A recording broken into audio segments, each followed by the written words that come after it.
মানুষ কি করে, আলাদা আলাদা নিজের সব মনোবাঞ্ছিত ফল পাওয়ার জন্য আলাদা আলাদা দেবদেবীদের পুজো করে, তাই তো করে কি না? কেউ ইন্দ্রের পুজো করে, কেউ চন্দ্রের পুজো করে, কেউ ব্রহ্মার পুজো করে, কেউ শঙ্করের পুজো করে, কেউ দুর্গার করে, কেউ কালীর করে, কেউ গণেশের করে, কেউ কুবেরের করে, নানা দেবদেবীর পুজো করে। কিসের জন্য? নিজ নিজ মনোবাঞ্ছিত ফল পাওয়ার জন্য।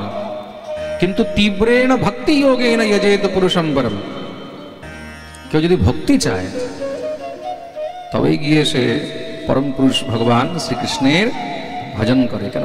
নির্মলা ভক্তি, নিশ্চলা ভক্তি, নিষ্কাম ভক্তি একমাত্র গোবিন্দের সান্নিধ্যেই পাওয়া যায়। প্রেম সে বলো, আজ পর্যন্ত কখনো দেখেছো কাউকে বিশ্বের সংহার করার জন্য, কাউকে মারার জন্য, অমুক অস্ত্র পাওয়ার জন্য কেউ নারায়ণের তপস্যা করে?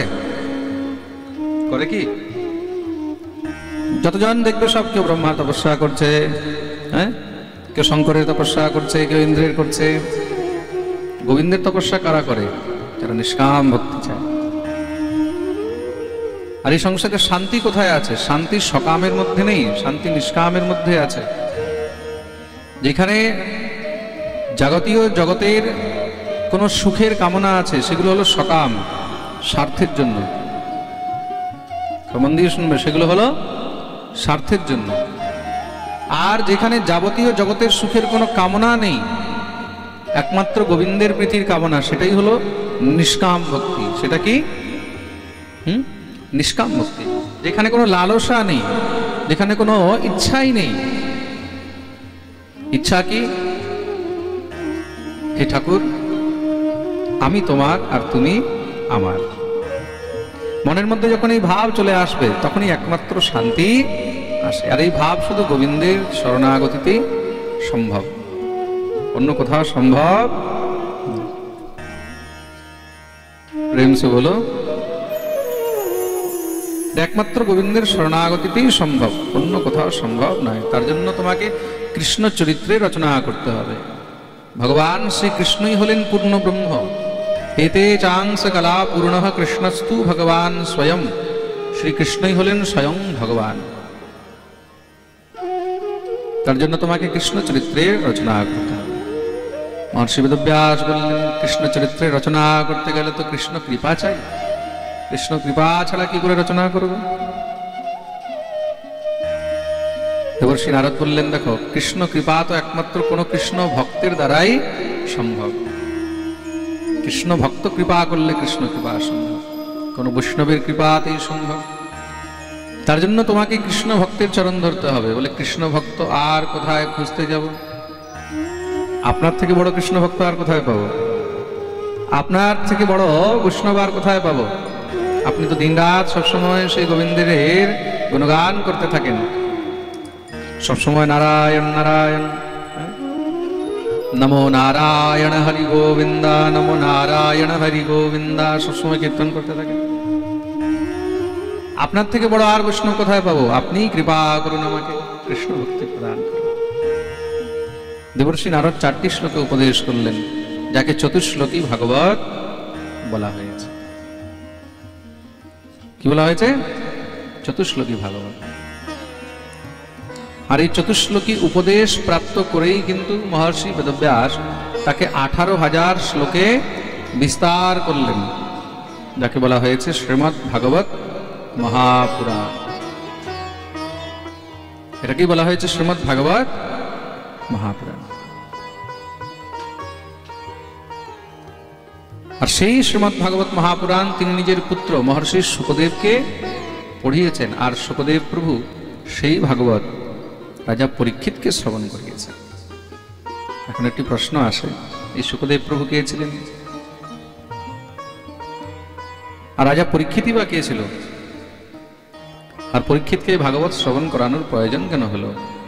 শ্রী সত্যজি মহারাজ তার উত্তর দিচ্ছেন, খুব মন দিয়ে শুনবেন। এক সময়ের কথা, যখন মহাভারতের যুদ্ধ সমাপ্ত হয়ে গেছে, यदा मृधे कौरव संजयानां वीरेष्वथो वीरगतिं गतेषु वृकोदरावृद्धगदाभिमर्शे भग्नोर्दण्डे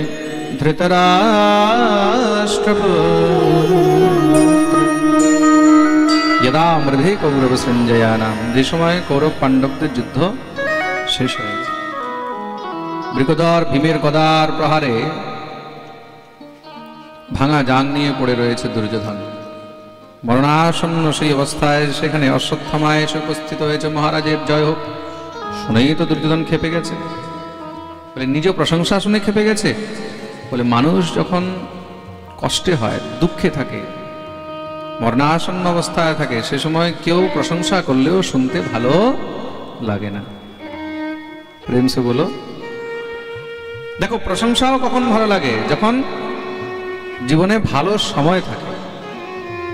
সুখের সময় প্রশংসা ভালো লাগে, দুঃখের সময় প্রশংসাও ভালো লাগে না। আপনার অ্যাক্সিডেন্ট হয়েছে, হাত পা ভেঙে আপনি পড়ে রয়েছেন রাস্তার মধ্যে, সে সময় কেউ যদি আপনাকে গিয়ে বলে আপনার জয় হোক, আপনার জয় হোক, ভালো লাগবে? হ্যাঁ।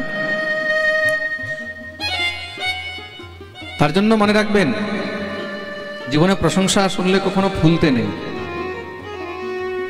কেউ যদি আপনার প্রশংসা করে, সেই প্রশংসাকে একদম মাথা নত করে প্রণাম করে স্বীকার করবে। কেন? আজকে প্রশংসা হচ্ছে তো কাল নিন্দাও হতে পারে। প্রেম সে বলো। কলা তুমি খাচ্ছ তো ছিলকা কোথায় যাবে? প্রেম সে বলো।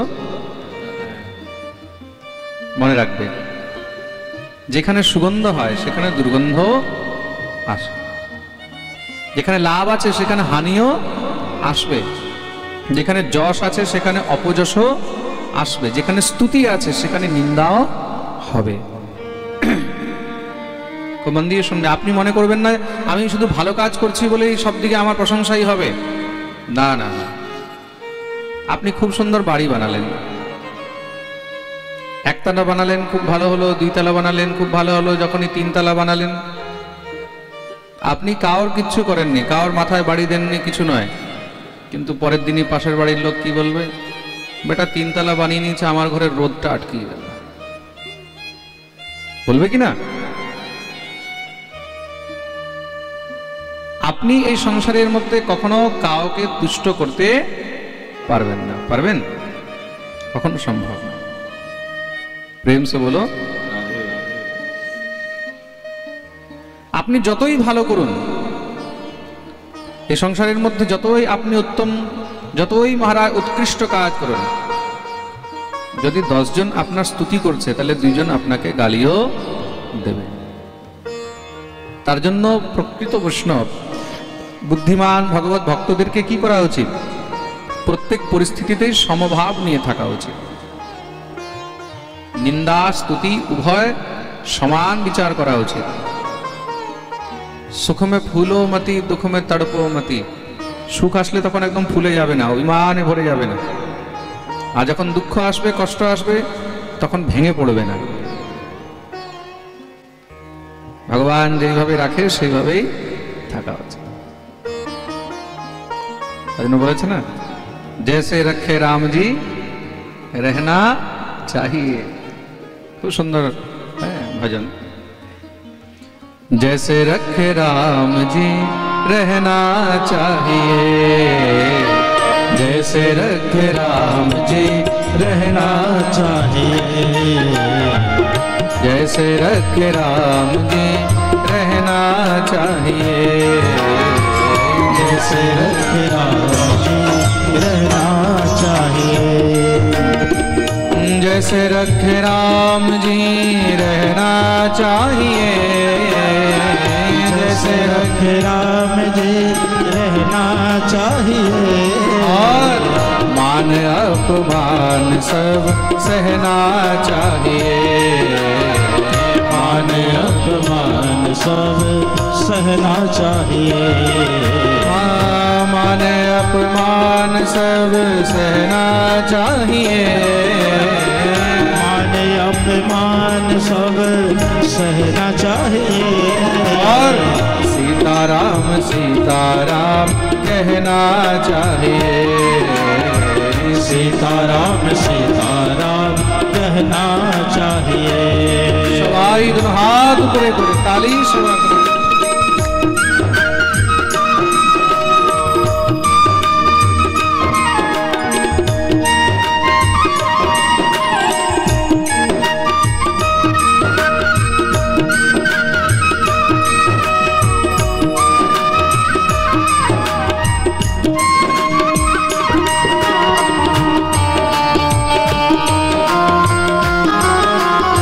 वृंदावन बिहारी लाल की, राधा रानी की।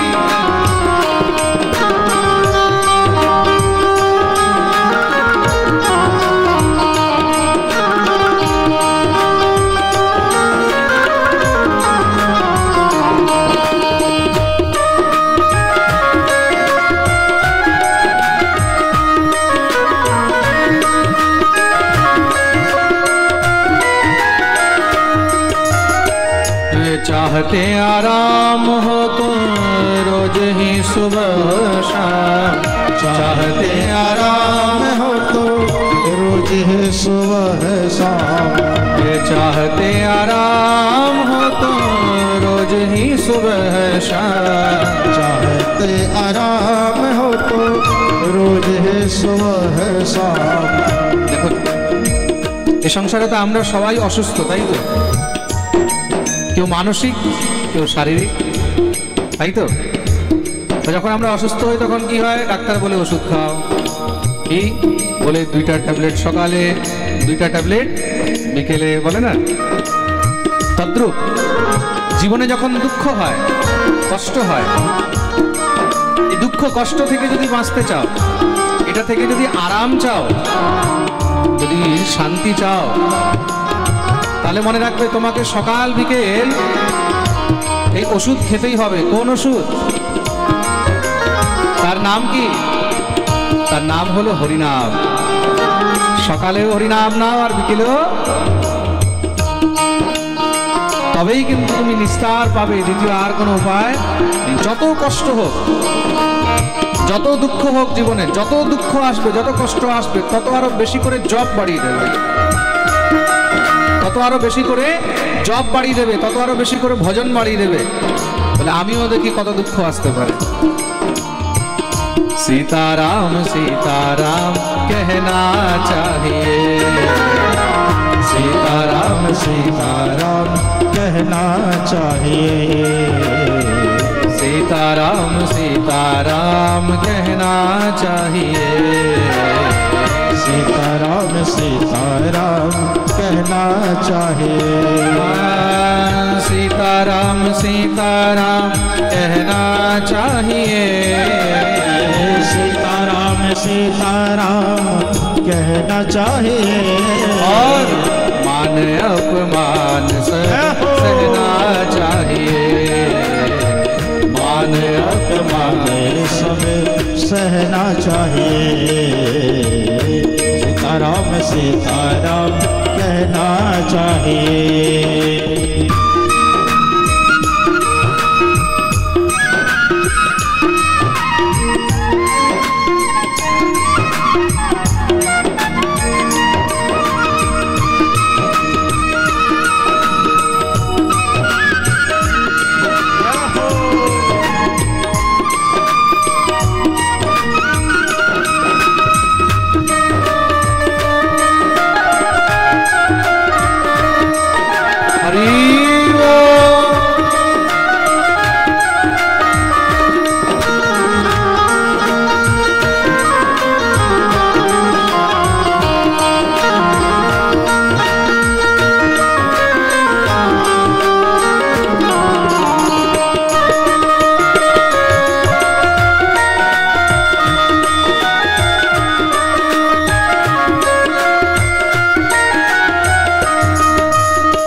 अनुकूल प्रतिकूल दोनों ही कुलों के मध्य।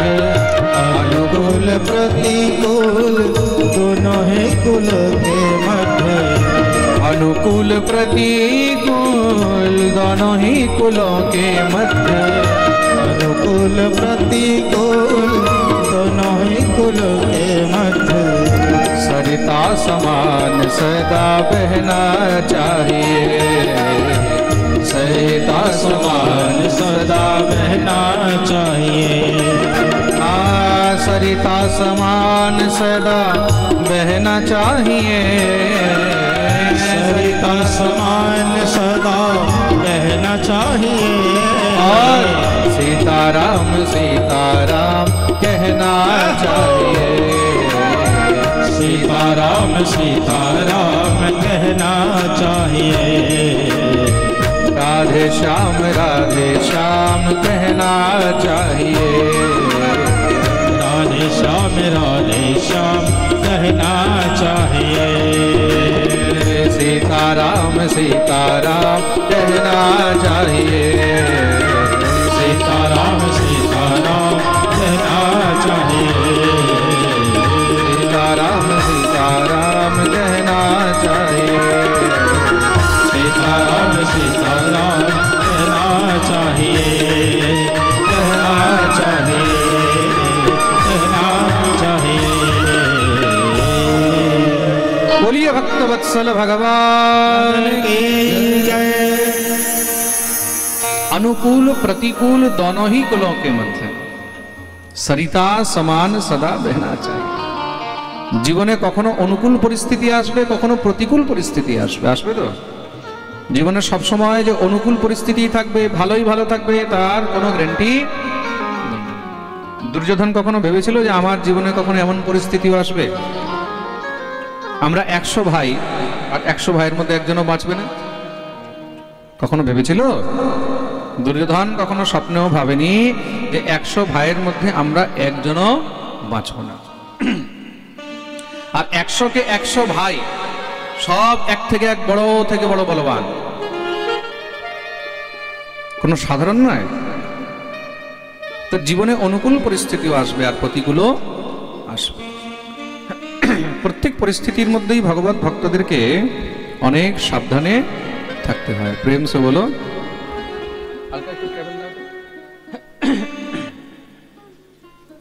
প্রত্যেক পরিস্থিতির মধ্যেই ভগবত ভক্তদেরকে মানিয়ে নিতে হয়।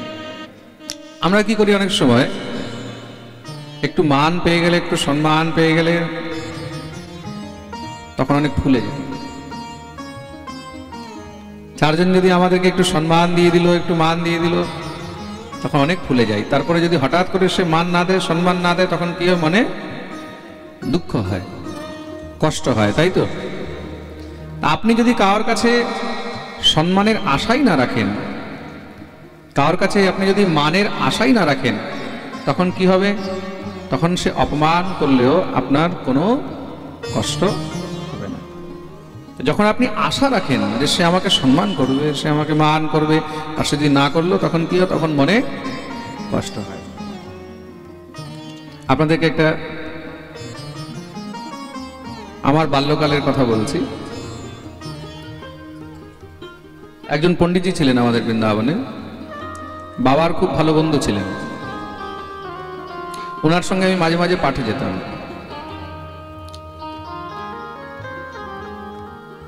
ওনার সঙ্গে বলতে ওনার বড় ভাইয়ের সঙ্গে যেতাম। ওনার নাম শ্রীরাম আচার্য ছিল। ওনার সঙ্গে পাঠে যেতাম। তা ওনার ছোট ভাই, উনি সব ম্যানেজমেন্টগুলো দেখতেন।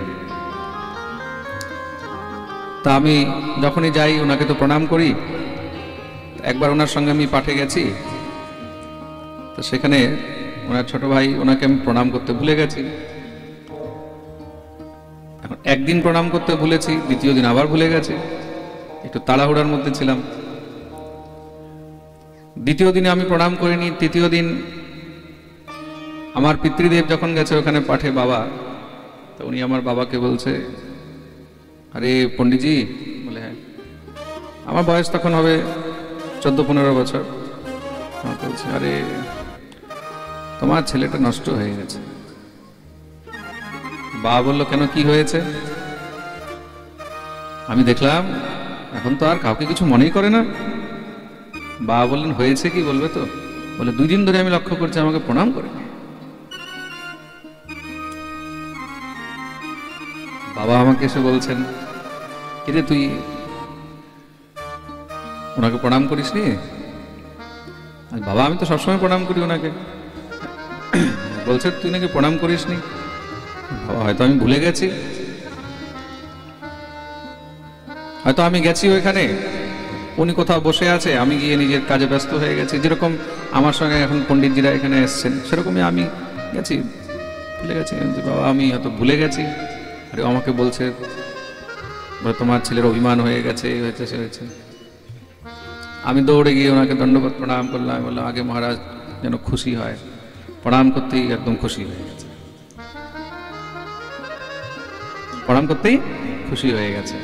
কথাটা বলার মানে কি, আপনি যখন কারোর কাছে আশা রাখেন আর সেটা যখন হয় না, তখন কি হয়? মনে কষ্ট হয়। আমি এই যে পাঠের মধ্যে বলি আপনাদেরকে, কেউ পা ছুবেন না, প্রণাম করবেন না, দূর থেকে প্রণাম করবেন। কেউ যখন আপনার কাছে আসছে, আপনাকে খুব সম্মান দিচ্ছে, হঠাৎ করে আপনি যদি সেই সম্মানটা না পান, তখন কি হয়? মনে কষ্ট হয়। এটা বাস্তবিকতা, মনে রাখবেন। তার জন্য জীবনে কোনো সময় কোনো জিনিসের আশাই মনে রাখতে নেই। শ্রীমদ্ ভাগবতের একাদশ স্কন্ধে দত্তাত্রেয় নিজের 24 গুরু বর্ণনের মধ্যে বলছেন, পিঙ্গলা বেশ্যার উপদেশে বলছেন, আশা হি পরমম দুঃখম নৈরাশ্যম পরমম সুখম। এই সংসারে দুঃখের কারণ কি? দুঃখের কারণ হলো আশা।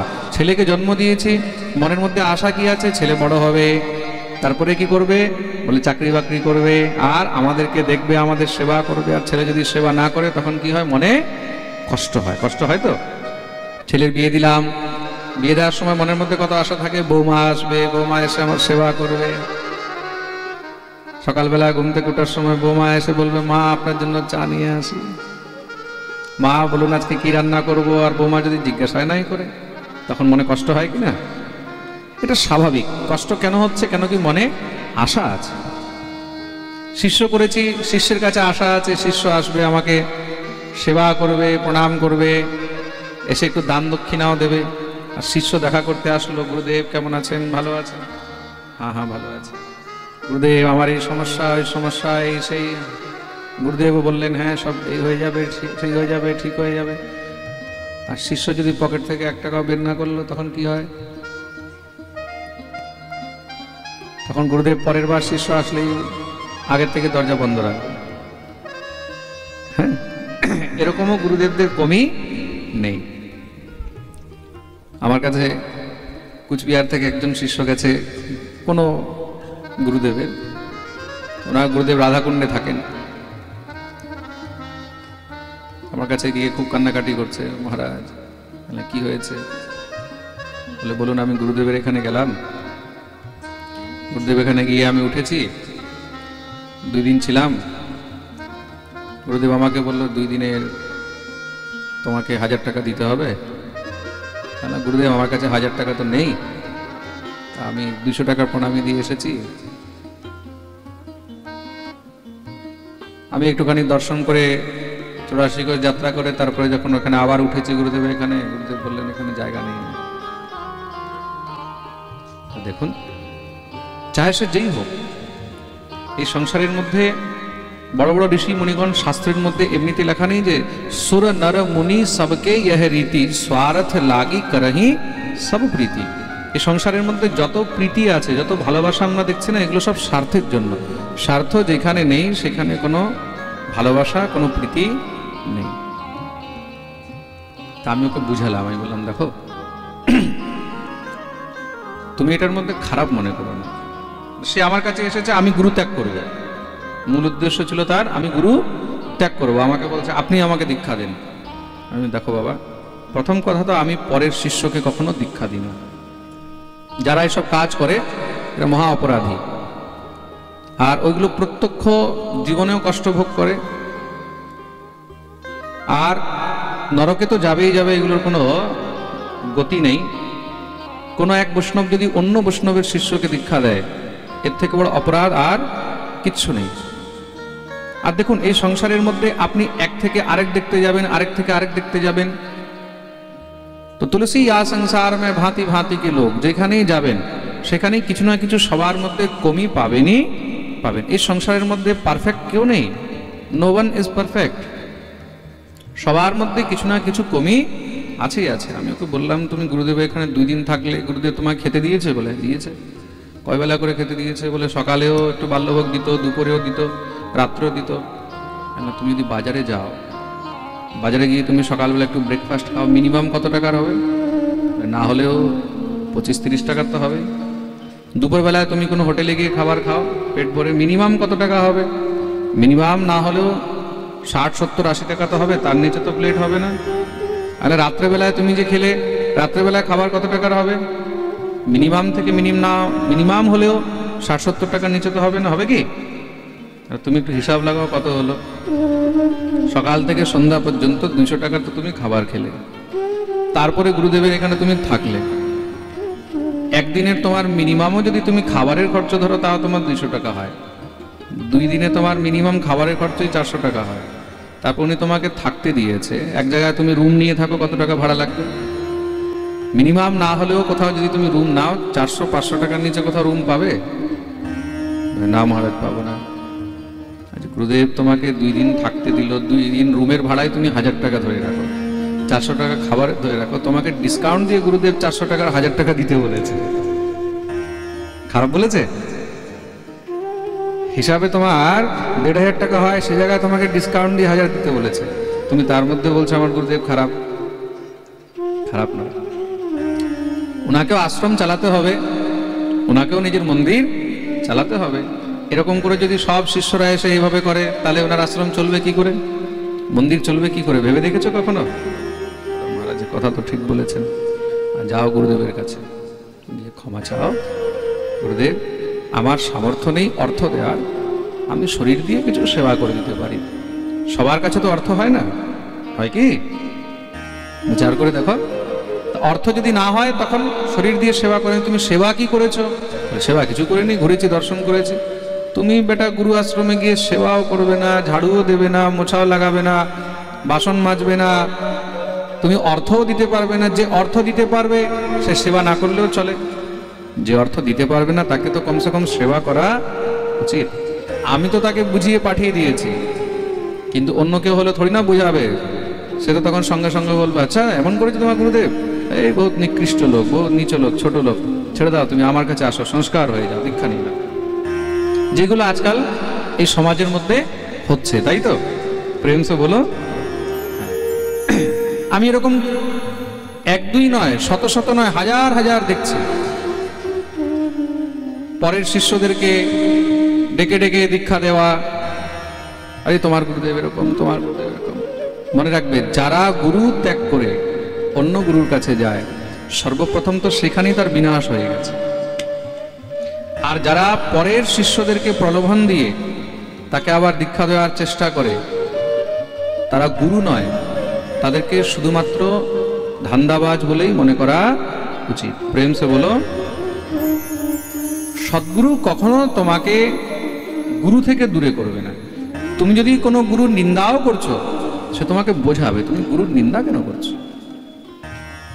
আর প্রকৃত বৈষ্ণব কখনো না গুরুর নিন্দা করবে, না গুরুর নিন্দা শুনবে।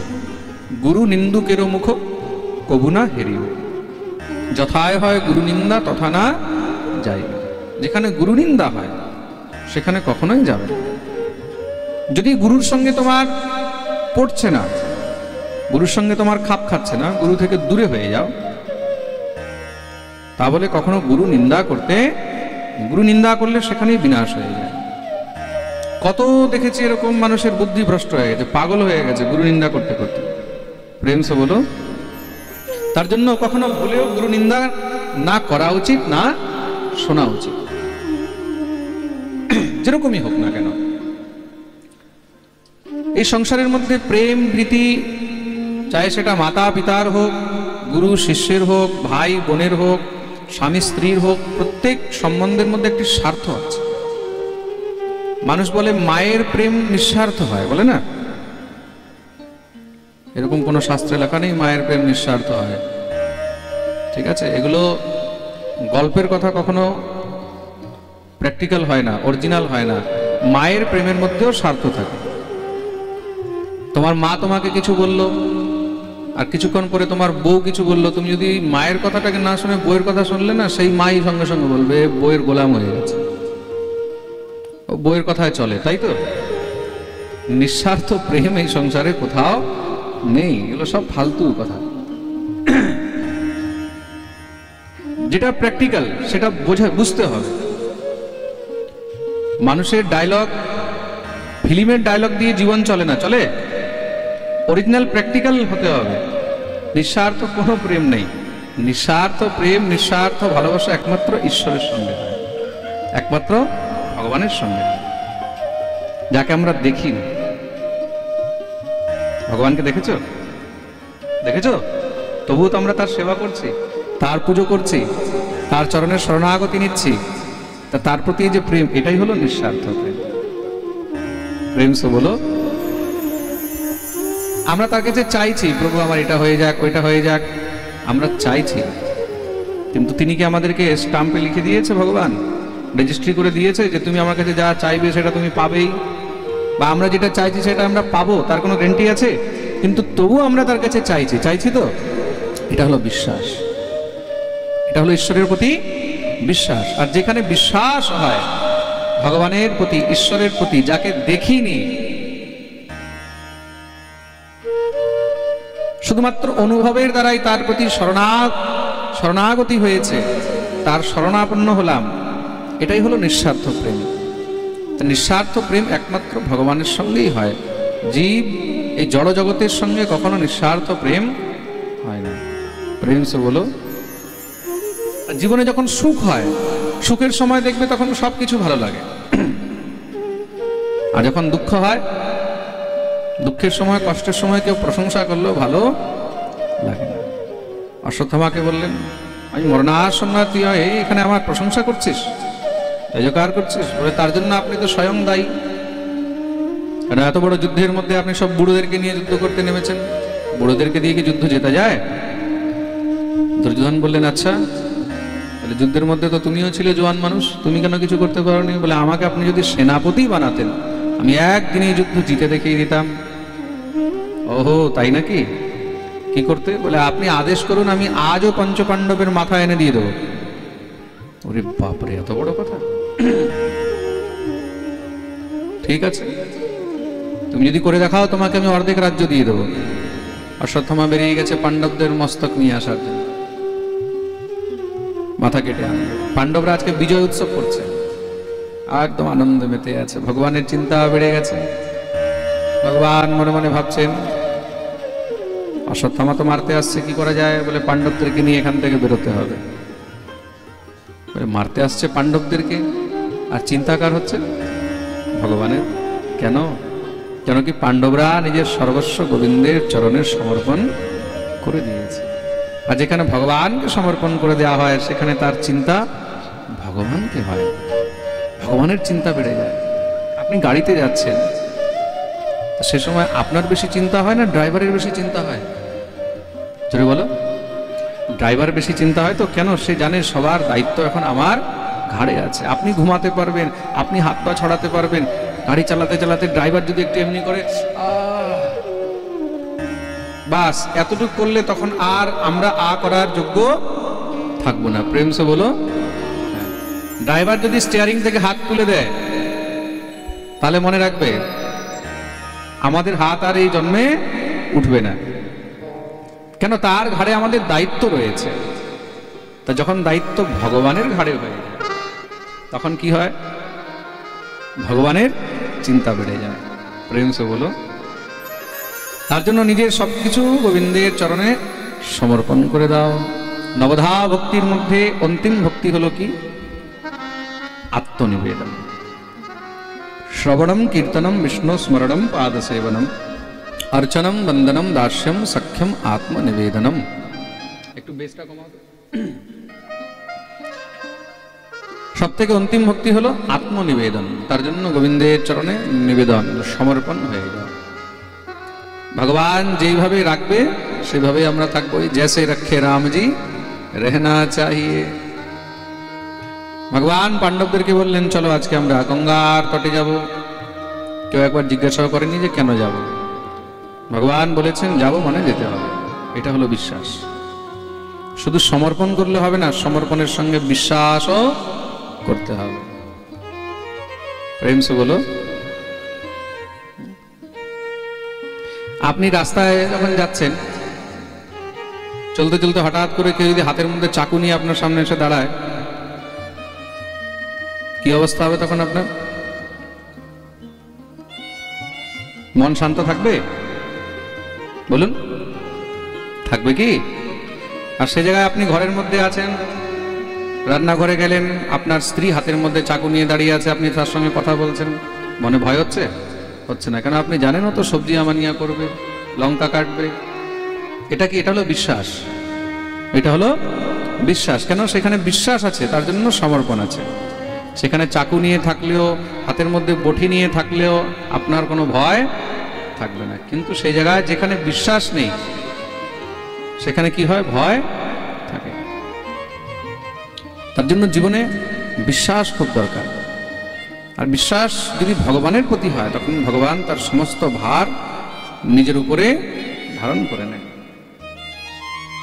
ভগবান নিজে বলছেন, অনন্যাস চিন্তয়ন্তো মাম ये जना पर्युपासते तेषां नित्याभियुक्तानां योगक्षेमं वहाम्यहम्। তাই তো, আমি তার ভার বহন করি, যোগক্ষেমম বহাম্যহম।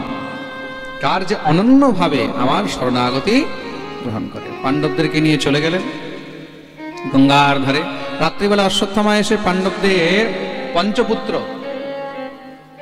সেই দ্রৌপদীর 5 সন্তান শুয়েছিল, দ্রৌপদীর 5 পুত্র শুয়েছিল, তাদের মাথা কেটে দুর্যোধনের সম্মুখে গিয়ে উপস্থিত হয়েছেন। মহারাজ জয় হোক, এই নাও 5 পাণ্ডবের মাথা নিয়ে আসছে। দেখেই তো দুর্যোধন একদম খুশি হয়ে গেছে। তাই নাকি? দেখি দেখি, সব থেকে মোটা মাথাটা আমার হাতে দাও। মোটা মাথা মানে কার? ভীম। ভীমের সঙ্গে জন্মজাত বৈরতা। তো যখনই মোটা মাথাটা হাতের মধ্যে নিয়ে জোরে চাপ দিয়েছে, দিতেই একদম চুরমার হয়ে গেছে। কার মাথা নিয়ে এসেছিস? যেই ভীমের মাথায় 80 মণ গদা দিয়ে প্রহার করেছি, তার একটা চুল পর্যন্ত মাখা হলো না, জোরে চাপ দিতেই চুরমার হয়ে যায়? সম্ভব না। সেই মুখগুলোকে দেখতেই যখন পাণ্ডব পুত্রদের মুখ দেখলেন, সঙ্গে সঙ্গে অশ্বত্থামাকে সেখান থেকে বিতাড়িত করে দিলেন। বেরিয়ে যায় এখান থেকে, কুলাঙ্গার, তুই আমাদের বংশ বিনাশ করে দিলি। আরে আমার শত্রুতা পাণ্ডবদের সঙ্গে ছিল, পাণ্ডব পুত্রদের সঙ্গে নয়। এরা বেঁচে থাকলে আমাদের নামে শ্রাদ্ধ করতো, পিণ্ডদান করতো, আমাদেরও উদ্ধার হতো।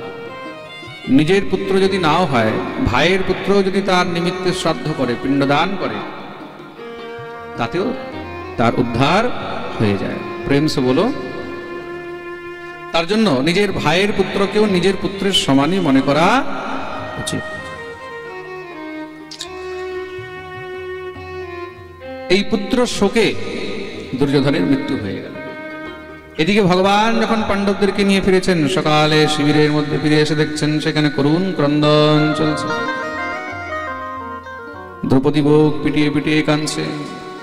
মাতা শিশুনাম নিধনম স্বতানাম নিশম্য ঘোরম পরিতপ্যমানম তদা রুদদ বাষ্পকলাকুলাক্ষ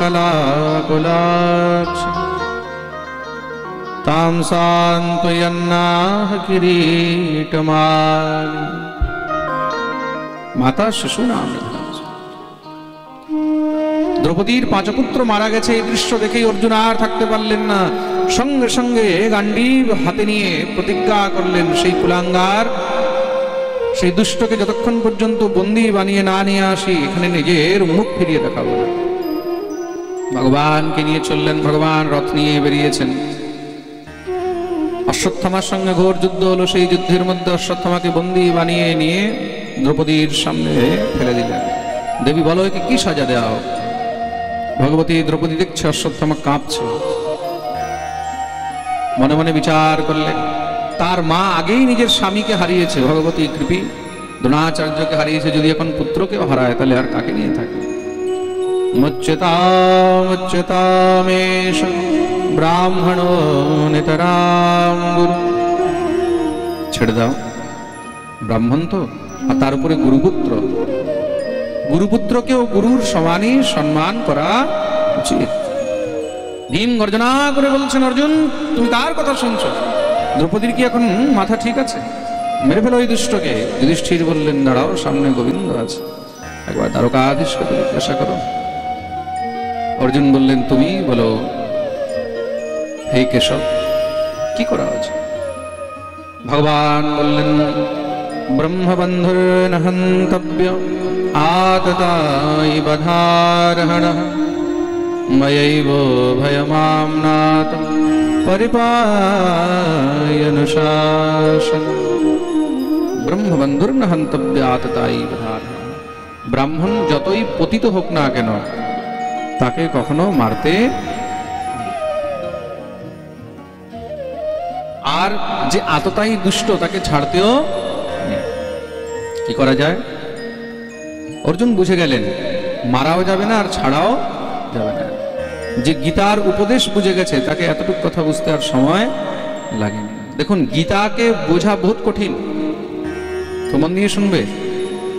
আজ পর্যন্ত শ্রীমদ্ ভগবত গীতা মানে গীতার উপরে 100 নয় 1000-এর উপরে অনুবাদ হয়ে গেছে, টিকা হয়ে গেছে, হয়েছে কিনা? আর যত অনুবাদ শুনবে, যত টিকা শুনবে, প্রত্যেকের মধ্যে কিছু না কিছু তুমি আলাদা আলাদা ভাব পাবে।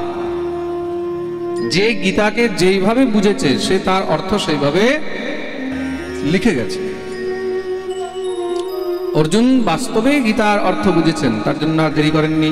সঙ্গে সঙ্গে কি করলেন, একটি তলোয়ার নিয়ে সেখানে অশ্বত্থামার মস্তক মুন্ডন করে দিলেন। মাথায় একটি মণি ছিল, সেই মণিটাকে হরণ করে নিলেন।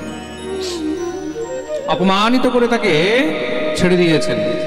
নিজের অপমানের প্রতিশোধ নেওয়ার জন্য অশ্বত্থামা প্রতিশোধের জ্বালায় জ্বলছে। ভগবান পাণ্ডব পুত্রদের অন্তিম সংস্কার ইত্যাদি করে সবাইকে নিয়ে হস্তিনাপুরে ফিরে আসলেন। হস্তিনাপুরে এসে এখানে যুধিষ্ঠিরের রাজ্য অভিষেক হয়েছে। ভগবান এখন দেখলেন দীর্ঘদিন হয়ে গেছে, তো দ্বারকা ছেড়ে এসেছি, এখন দ্বারকা ফিরে যেতে হবে। পাণ্ডবদেরকে বললেন, এবার আমাকে বিদায় করো। যদ্যপি কেউ চায় না যে গোবিন্দ চলে যাক, কিন্তু ভগবানকে তো আর ধরে রাখা সম্ভব নয়। সবাই ভগবানকে বিদায় করতে বেরিয়েছেন। এদিকে মহলের মধ্যে, সেই রাজমহলে অভিমন্যুর স্ত্রী ভগবতী উত্তরা একা রয়েছে, তার গর্ভে সন্তান আছে। পাণ্ডবদের অন্তিম অংশ। অশ্বত্থামা মনে মনে ভাবলো, এই সময় যদি তার গর্ভকে নষ্ট করে দেওয়া হয় তাহলে পাণ্ডবদের বংশই শেষ হয়ে যাবে। এই বিচার করে উত্তরার গর্ভকে নষ্ট করার জন্য ব্রহ্মাস্ত্র তার উপরে প্রয়োগ করলেন। দূর থেকে ব্রহ্মাস্ত্রের তেজ দেখে উত্তরা দৌড়াতে লেগেছে। ভগবান রথ উঠবেন, সেই অবস্থায় পিছন থেকে ভগবতী উত্তরা ভগবানকে ডাকছেন, পাহি পাহি মহায়োগিন দেব দেব জগৎপতে নান্যম তদভয়ম পশ্যে যত্র মৃত্যুঃ পরস্পরম। হে গোবিন্দ, রক্ষা কর, রক্ষা কর। ভগবান কিঞ্চিত দেরি করেননি, সঙ্গে সঙ্গে ভগবান সূক্ষ্ম রূপ ধারণ করে অঙ্গুষ্ঠ পরিমাণে তার গর্ভের মধ্যে প্রবিষ্ট হয়ে গেলেন। ব্রহ্মাস্ত্রের তেজ থেকে সেই গর্ভের শিশুর রক্ষা করলেন। অস্ত্র তেজস্ব গদয়া নিহারমেব গোপতি। বাচ্চা রক্ষা করলেন। সৃষ্টিতে এমন প্রথমবার হয়েছে কোন শিশু মাতৃগর্ভেই ভগবানের দর্শন করেছে। ভগবান দিব্য চতুর্ভুজ রূপ ধারণ করে প্রকট হলেন। সঙ্গে সঙ্গে ভগবতী কুন্তি গোবিন্দের চরণে পড়ে কাঁদতে লেগেছেন, স্তুতি আরম্ভ করে দিয়েছে।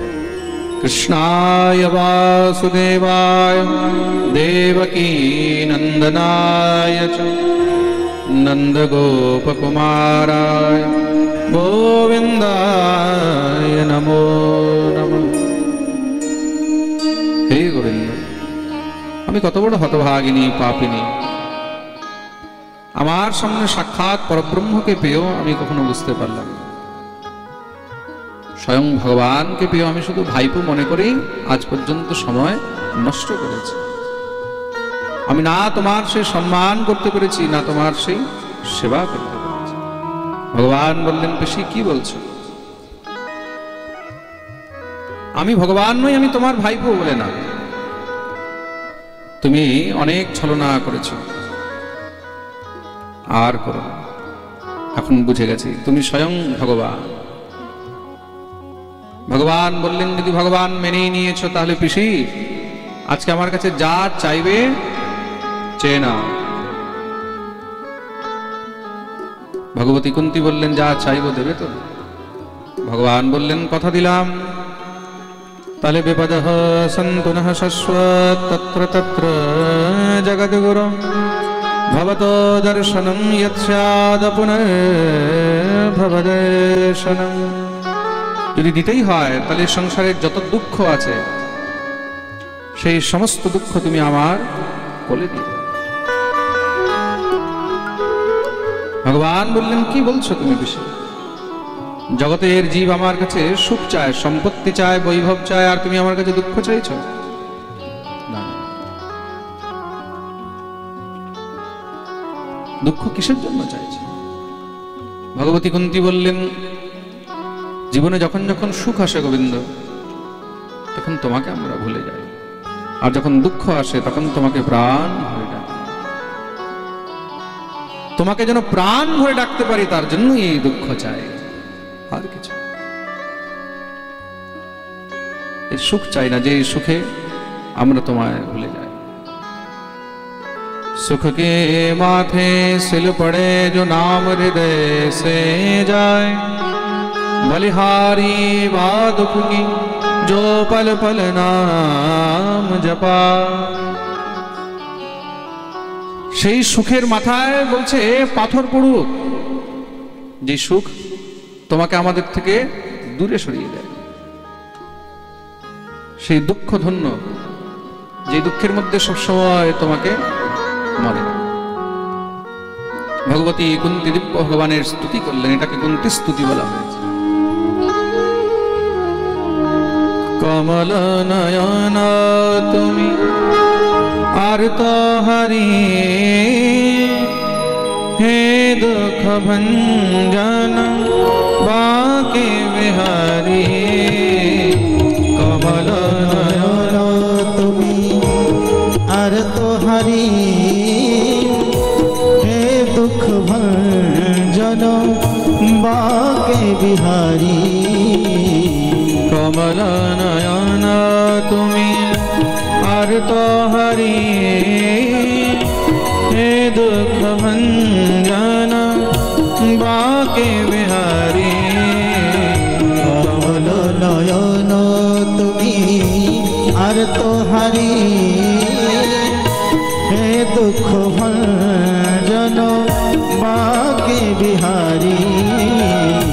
কমল নয়ন তুমি।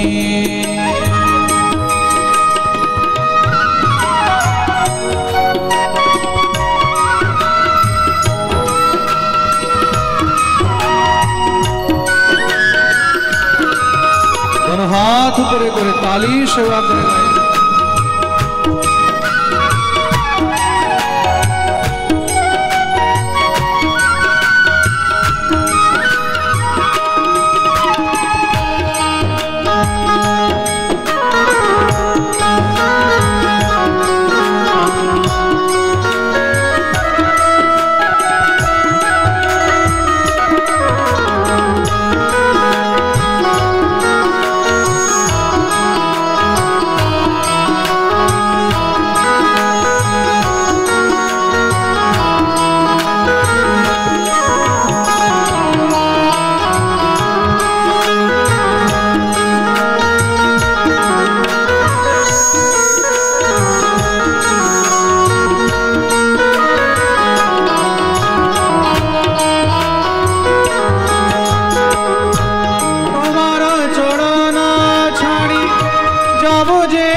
খোঁজে মাথা আশ্রয় দিয়ে পদ রেখো যে মাথায়। হে দীন বন্ধু করুণার সিন্ধু,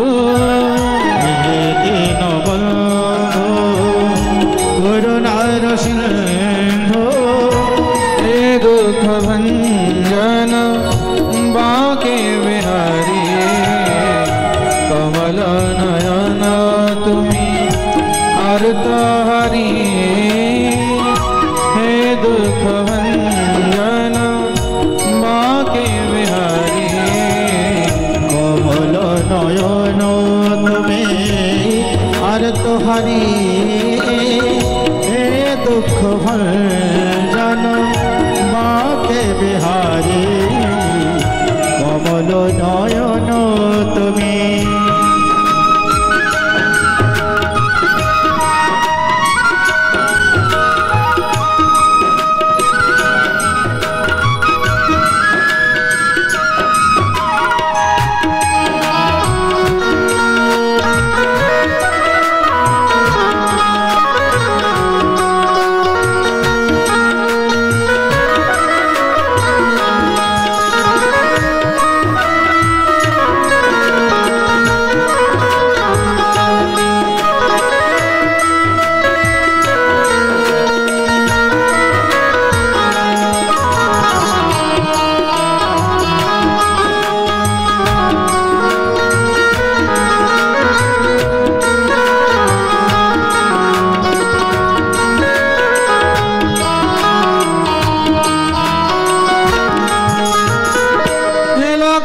চৌরাশি জনমে